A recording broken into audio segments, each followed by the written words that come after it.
it's really painful given that we're dealing with Matt Rule down in Carolina who can't call a timeout when he's supposed to, and said that Cam Newton's 4th and inches was too close for Cam Newton.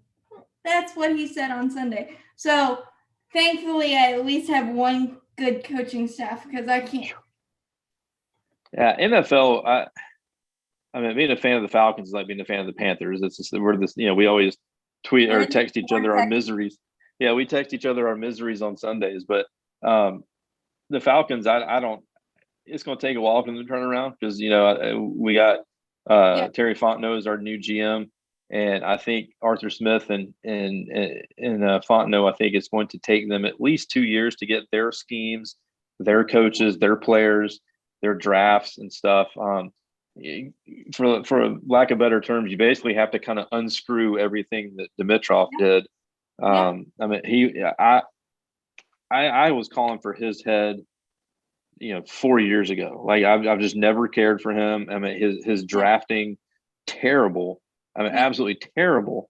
And for some reason, Arthur Blank kept him around for a long, long time. And obviously, there's some allegiance and loyalty there because they, like we said, things go on in front offices that we don't necessarily know about. But I don't know how you let a guy screw up that many drafts. There was one draft class a couple years ago that Dimitroff did for Atlanta, and the very next season, not a single guy we drafted was in the league. Like not even on another team. Like they weren't even playing in the NFL anymore.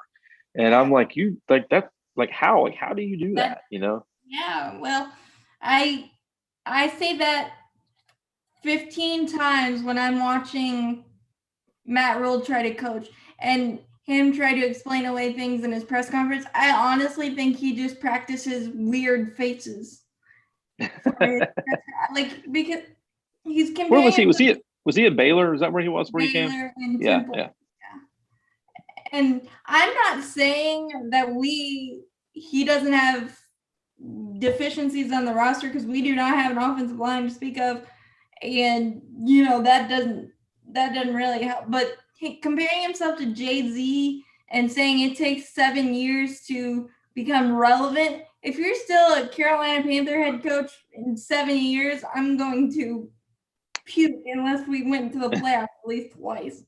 Yeah, I mean, my first thought was like coaches don't last 7 years, but you look at Pete Carroll, you look at Mike Tomlin, John Harbaugh, yeah, all these guys, like obviously Belichick.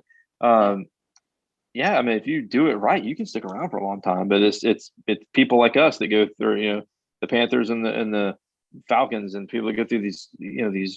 As much as I hate to say it, like the Saints, like they keep coaching staffs, like I know, but then you see the Falcons go through 3 coaches in 5 or 6 years. It's just like, man, this is probably the most disdain I've ever seen Charlotte, Carolina, South Carolina have for a head coach in my life. Yeah. Like everybody wants him gone. Like is this his second year? What year is it for him? Second. Jeez, only second year and they're already calling for his head, huh? Like it's that bad. But like if you sit there and watch Carolina Panther games, you would understand a deeper understanding of why. But it's probably the ugliest thing. Like I've never been so happy for a football season to be over in my life.